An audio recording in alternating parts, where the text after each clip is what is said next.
Hello students, आज हम lesson 10 worksheet 25 करने जा रहे हैं। इसमें ये आपको जो दिया गया है ना पार्ट, मेयर बांसुरी वाले से कौन हो तुमसे लेकर 1000 गिल्डर देने को तैयार हूँ तक पहले इसे रीड करना है अच्छी तरह से। फिर ये लिखा हुआ है, नोट दर्ज वाला इबारत को गौर से पढ़िए और पूछे गए सवालों के सही जवाब दीजिए। सवाल नंबर 1, दर्ज वाला इक़्तिबास हमारे शामिल निसाब किताब जान पहचान के किस सबक से लिया गया है?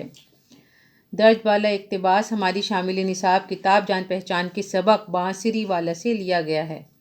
सवाल नंबर 2, जर्मनी के किस शहर में चूहों की शरारत बहुत बढ़ गई थी? जवाब, जर्मनी के शहर हैमलिन में चूहों की शरारत बहुत बढ़ गई थी। सवाल नंबर 3, चूहों को भगाने के लिए कौन सी तरकीब निकाली गई? जवाब, चूहों को भगाने के लिए एक बांसुरी वाले की मदद ली गई। जब उसने बांसुरी बजाई तो आवाज़ सुनते ही सारे चूहे मुख्तलिफ जगहों से निकलकर उसके पीछे जाने लगे। बांसुरी वाला उन्हें नदी की तरफ ले गया। सवाल नंबर 4, बांसुरी वाले ने चूहों को भगाने के लिए कौन सी शर्त रखी? जवाब, बांसुरी वाले ने चूहों को भगाने के लिए 1000 गिल्डर का मुतालबा किया।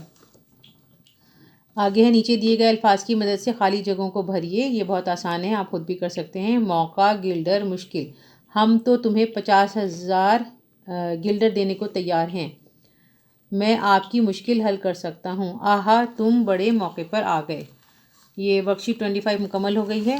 और अगर आपने अभी तक हमारे चैनल को सब्सक्राइब, लाइक, शेयर नहीं किया है तो करना ना भूलिए। और एक आपके लिए खुशखबरी ये है कि इंशाल्लाह हम आपको 10 का काम भी बनाकर भेजेंगे, और इसका भी आप अपने फ्रेंड्स को, रिलेटिव्स को बताइए और सबको इल्म पहुंचाने में हमारे साथ मदद करिए। अल्लाह हाफ़िज़।